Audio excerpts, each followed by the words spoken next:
Hi there, and welcome to our 5-5 radical equations notes. Our learning target today is I'm learning to solve radical equations. So if you notice, today's notes are in a different program. I'm actually using OneNote because my Smart Tools had that weird watermark on it. So that's okay. But today we're going to look at radical equations. So I'm learning to solve radical equations. Like I know we just finished the radical simplifying, adding, subtracting, multiplying, dividing. And now those were all expressions. So today we're going to look at the equations. So first things first, radical equation. We solve them like a regular equation. So solve just like an equation.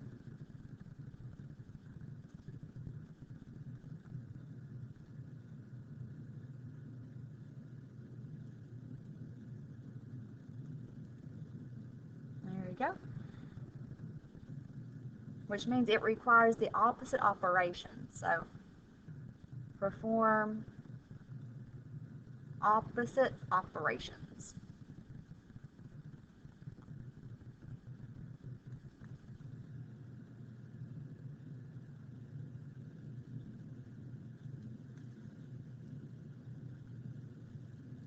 To solve for a variable. Alrighty, now, what is the opposite operation? So if we are having our radicals, so if we, of course, have a square root, the opposite of a square root is to square it.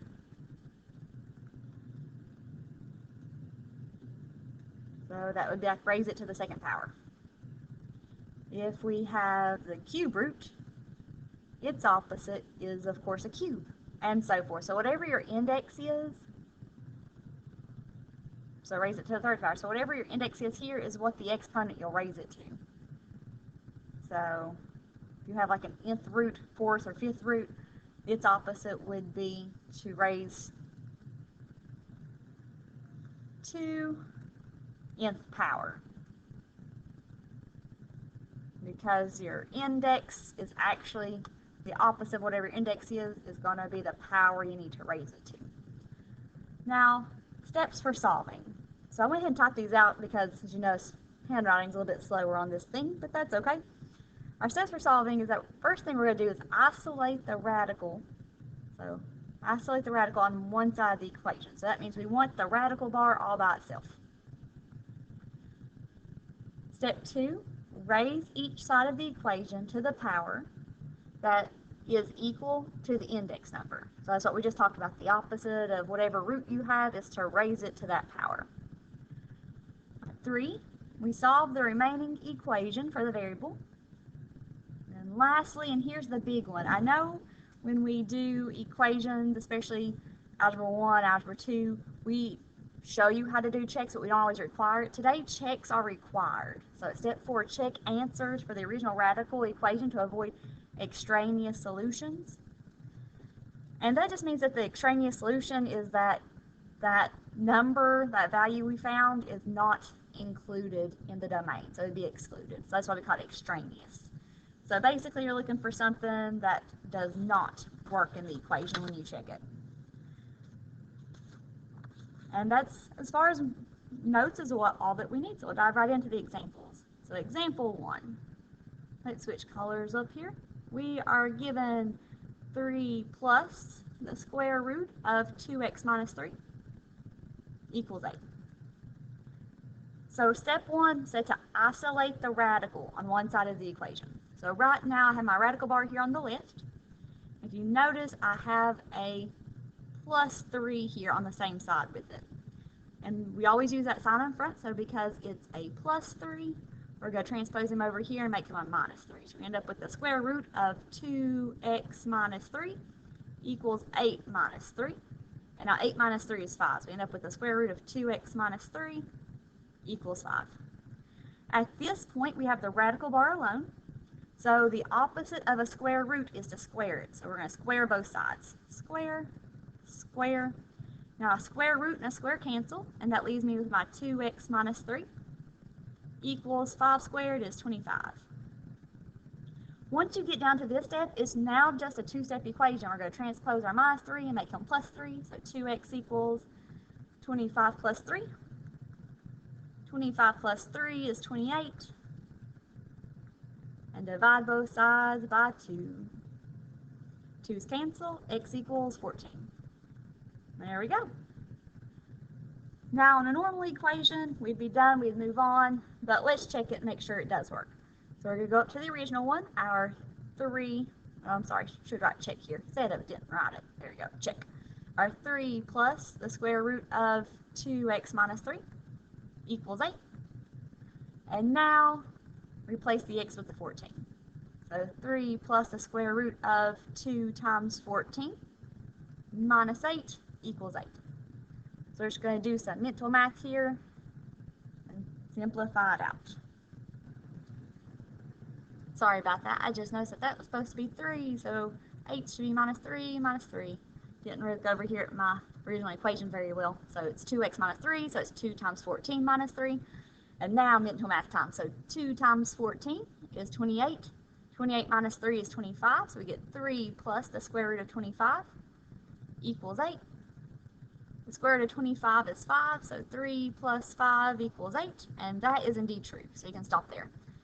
And really a cool trick also is, I know we've talked about this in the past, as long as you're here in class and you have the calculator, you can plug in this whole part in one go. Just type in exactly the way it looks, and then make sure it equals this number over here. So you can use the calculator to help yourself out, save you a couple of steps. All right, let's look at our next example. So example 2, we have the square root of 4x plus 1 minus 5 equals 0. So first thing we want to do is get the radical by itself. So isolate the radical. So take our minus 5, make them plus 5. And this one I'm going to skip a step. We got 4x plus 1 equals 0 plus my 5 would just be 5. So negative 5 becomes positive 5. Now the radicals alone. So the opposite of a square root is a square. So we square both sides of our equation. Square root, square cancel. Leave us with 4x plus 1 equals 25. Now transpose our plus 1, make them minus 1. We get 4x equals 25 minus 1, and that gives us 24. So 4x equals 24. Divide both sides by 4. 4's cancel, and x equals 24 divided by 4 is 6. All right, so we're good. Last step to do the check. Once again, you can just use the calculator to help yourself out. I'm going to do some mental math on this one. We got 4 times my x now. I'm just going to go ahead and write 6. It's going to be 24. 24 plus 1 is going to be 25. The square root of 25 is going to be 5, and you're going to end up with 5 minus 5, which equals 0, and that is indeed true. So we're all good. So first 2 checked, and we're off to example 3. All right, example 3. We have the cube root this time, so cube root of x plus 7. Now we already know the very first step is to make sure the radical's alone. So since I have a radical and a radical, when I rewrite this, I'm going to go ahead and transpose my second radical over here. So I can get my first radical all by himself. So equals, and since it's a minus the cube root, it's now going to come over here to become a positive cube root of 3x minus 9. Now here's what's really cool. Because they're both cube roots, and because it's a cube root that equals a cube root, the opposite of a cube root is a cube. So we just cube both sides, and both of the radicals are going to disappear this time. So the cube root and cube cancel, cube root and cube cancel, and we're left with x plus 7 equals 3x minus 9. I like these. I like it when you have a root equal the same root. And now at this step, we take variables to the left. So I'm going x, bring over my positive 3x, it becomes a minus 3x equals. Got negative 9 on the right, bring over my plus 7, make him a minus 7. And now x minus 3x is negative 2x. Negative 9 minus 7 is negative 16. Divide both sides by negative 2. And negative 16 divided by negative 2 is positive 8. At this point, we perform our check, make sure that is indeed a solution. Once again, go to the original and replace all the x's with 8. So we get the cube root of 8 plus 7 minus the cube root of 3 times our x is now 8 minus 9 equals 0. So now 8 plus 7 is 15. So you get the cube root of 15 minus, all right, now 3 times 8 is 24. 24 minus 9 is 15. So you end up with the cube root of 15 again equals 0. And the cube root of 15 minus the cube root of 15 is 0. So it checks. We're all good. So this one also works for us. I know what you're thinking, Miss Bowen. They've all checked so far. Why do I have to do my checks? Just give us a little bit. We're getting closer to our examples. All right, example 4. We got the square root of x plus 7 minus 5 equals x. All right, so for this one, step 1 still the same. Make sure we got to get the radical by itself. So the radical over here on the left means we got to transpose our minus 5, make them plus 5. So we got the square root of x plus 7 equals x plus 5. Now at this step, we can't combine like terms because he's a variable, he's a number. And also, we have to get rid of the radical now. So the opposite of a square root is a square. So we square both sides. Square root and square cancel, and we get x plus 7 equals. Now over here, we have a parenthesis being squared. So that makes us remember that parenthesis being squared means we have 2 of these parentheses. It's actually like having your x plus 5 times x plus 5.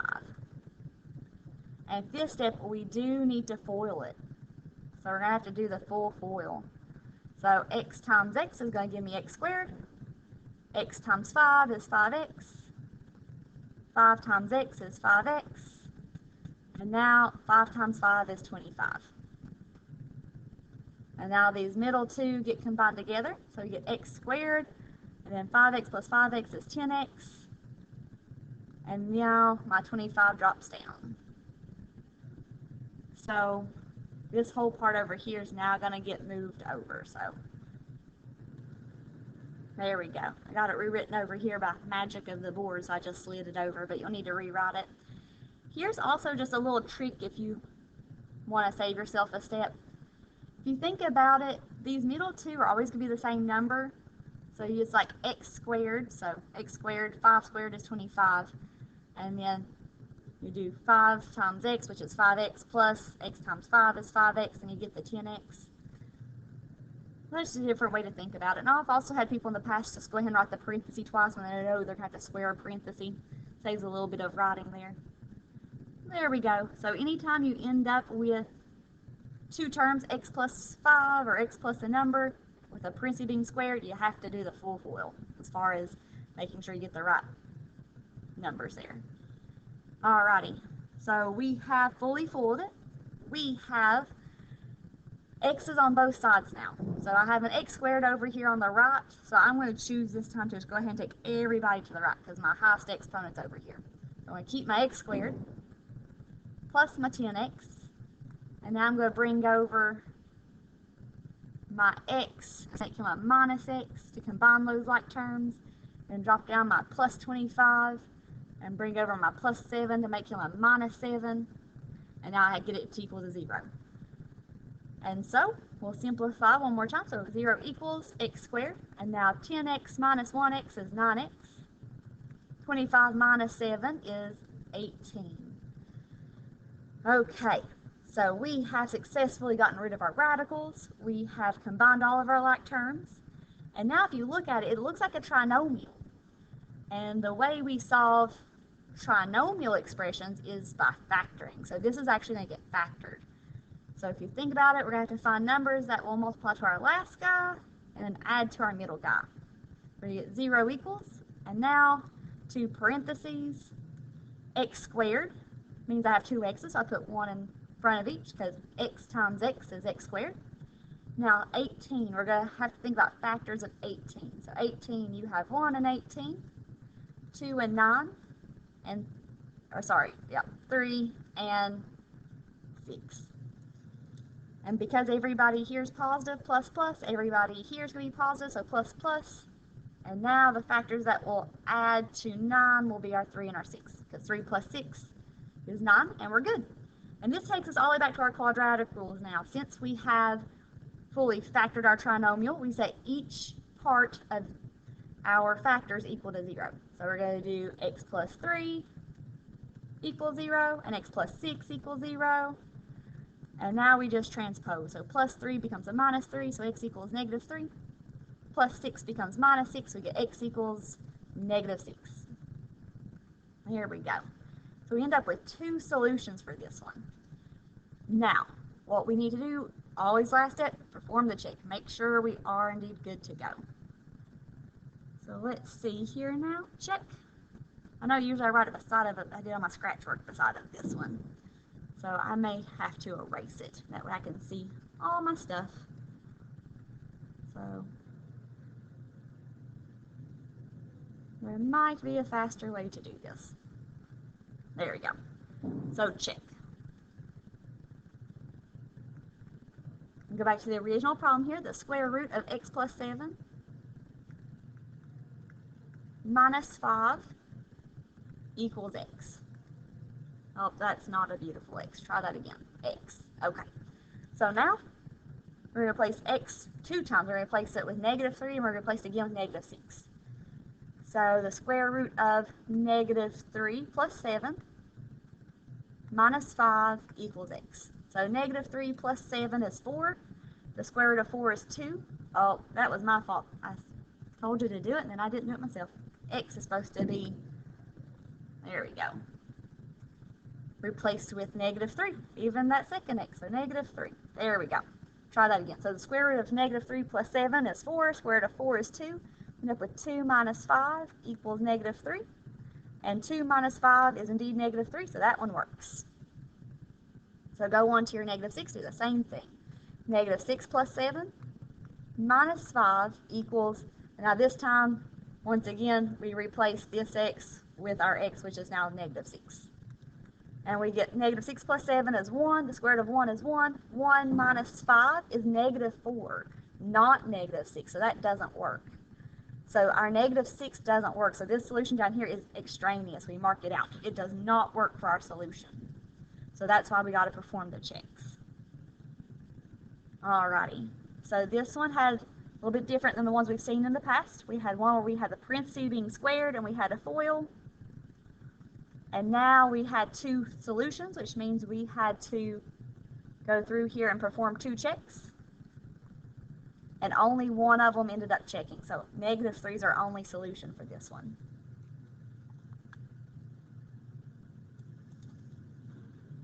Okay, last example here for us, example 5. Make sure I remember what color I'm grabbing here. We have the square root of 2x plus 1 minus the square root of x equals 1. Alrighty, so first things first, get the radical by itself. So where I have this first radical here in front, I'm going to get the big radical alone, which means I need to transpose my minus x and make him a plus x. So we get the square root of 2x plus 1 equals 1 plus the square root of x. Now, once again, the opposite of a square root is a square, so we square both sides, square both sides, square root, square cancel, and leave me with my 2x plus 1 equals. Now, over here, once again, just like the last example, we have a parenthesis being squared, which means I have 2 of them, so I'm going to cheat real quickly, erase my square here, and go ahead and write my 1x, or sorry, my 1 plus the square root of x beside of it. 1 plus the square root of x. There we go. So squared means I had 2 of them, so I wrote it twice. Now FOIL 1 times 1 is 1. Make it really small here, that way I can still have room for my checker on this side. 1 times the square root of x is the square root of x. Then inside, square root of x times 1 is the square root of x. And now last, square root of x times square root of x cancel out, because you end up with the square root of x squared, which square root and square cancel and leave us with just x. So now we can combine these like terms, 1x plus 1x, sorry, 1 in the square root of x plus 1 in the square root of x. So our 1 drops down here in front. 1 square root of x plus 1 square root of x is 2 square root of x. And now my square root and my square cancel and leave me with just x, so plus x. Okay, once again, we want to combine like terms. There's no exponents here as far as it being x squared, so we're just going to take our variables to the left. So I have my 2x already here on the left. Bring over my positive x. We can make him a minus x. There we go. And now, well, let's see. Oh, there we go. Is it going to work for me? Is it letting me write? Nope. There we go. Sorry about that. Had technical difficulty for a moment. All right, now that we have a +1 on the left and a +1 on the right, if I do make it +1 and then bring over my 1 and make it -1, these guys actually cancel each other out. So we'll see that later on. Now equals my 2 square root of x, and we have to leave this guy by itself because he has the radical. Remember, we always want the radicals by themselves. So now 2x minus 1x is 1x. 1 minus 1 disappears, and now we get x equals 2 and the square root of x. Because once again, as always, we got the radical alone. The opposite of a square root is a square, so we now have to square both sides again. So this one had us raise both sides to the second power 2 times. All right, and now x squared is x squared. 2 squared, equals. Now 2 squared is 4, so we got to square the coefficient on the outside. And now the square root and the square cancel out and leave us with just x. There we go. We're still going. Now, because I have a variable with an exponent, I have x squared here. We're going to keep him. And now bring over my positive 4x and make him a minus 4x equals 0. So whenever you end up with that exponent being squared, you always want to treat it now like it's a quadratic. So we're going to have to solve it by factoring. The very, very first step of solving anything by factoring is to always check for GCF. Both these guys have x's, so I can take out an x. And now divide everybody by x's. So x squared, take away an x is x. Negative 4x, take away an x is negative 4, equals 0. Now set each factor equal to 0. So x equals 0, and x minus 4, which will now transpose it and make it a positive 4. So x equals 0 and x equals 4. There we go. So we have 2 solutions with this one again, and now we're going to have to perform our check. There we go. Check. So the original one up there was the square root of 2x plus 1 minus the square root of x equals 1. So now replace both those x's to start with 0. So the square root of 2 times 0 plus 1 minus the square root of 1 equals 1. All right. So we get 2 times 0, which is 0. So it disappears. And the square root of 1 is 1. Minus the square root of 1 is 1 equals 1. So now, does 1 minus 1 equal 1? Okay, no it doesn't. 1 minus 1 is 0, so since they do not work, this is not a solution. So 0 did not work, so we mark him out. Last one we try is our 4, so we do the square root of 2 times 4 plus 1 minus the square root of, once again, x is 4 equals 1. Now 2 times 4 is 8, 8 plus 1 is 9, so we end up with the square root of 9 minus the square root of 4 equals 1. Square root of 9 is 3, minus the square root of 4 is 2, equals 1. And now 3 minus 2 is 1. That does indeed check, so 4 is the only solution for this one. 0 was an extraneous solution. All right, so that gets us through all of our notes and all of our examples.